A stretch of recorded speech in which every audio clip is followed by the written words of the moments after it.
మాపనం లేనిదే మూల్యాంకనం చేయలేం. కనుక కొంతమంది ఏమంటారంటే ఈ మాపనము మరియు మూల్యాంకనం ఒకే నాణ్యానికి ఉండే బొమ్మ బొరుసు వంటివి.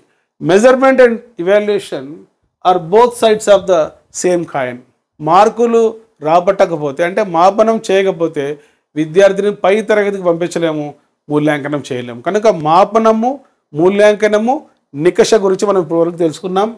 నికష కొన్ని ప్రశ్నలు కలిగి ఉంటుంది. ప్రశ్నలకు జవాబులు రాస్తే ఆ జవాబులకు మార్కులు వేస్తే దాన్ని మాపనం అంటాం. ఈ మార్కుల ఆధారంగా విద్యార్థిని పై తరగతికి పంపించవచ్చా లేదా, విద్యార్థి యొక్క అభ్యసన స్థాయిని అంచనా వేస్తే దాన్ని మూల్యాంకనం అంటాం. మూల్యాంకనం అనే పదం స్థానంలో ఎప్పటికప్పుడు నిర్వహించేది మదింపు లేక అంచనా. గతంలో పోటీ పరీక్షల్లో ఈ బిట్ అడిగారు. This క్వాంటిఫైస్ the result obtained in the examination. పరీక్షలలో పొందిన ఫలితాన్ని పరిమాణాత్మకంగా తెలిపేది.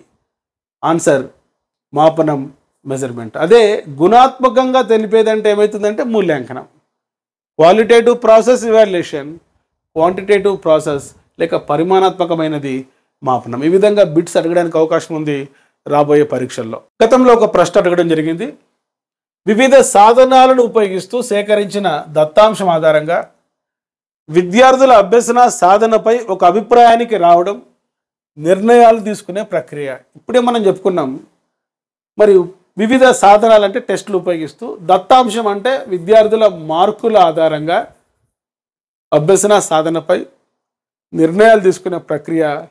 మాపనం కాదు, మదింపు కాదు, పరీక్ష కాదు, అది మూల్యాంకనం. కనుక ఎప్పుడైనా ఈ పెడగాజిలో భావనలపై, కాన్సెప్ట్స్పై పట్టుంటే ఎటువంటి ప్రశ్నకైనా మీరు ఆన్సర్ చేయడానికి అవకాశం ఉంది. ప్లే స్టోర్లో ఎమిలీ అకాడమీ అని టైప్ చేసి నేడే యాప్ డౌన్లోడ్ చేసుకోండి. All the best.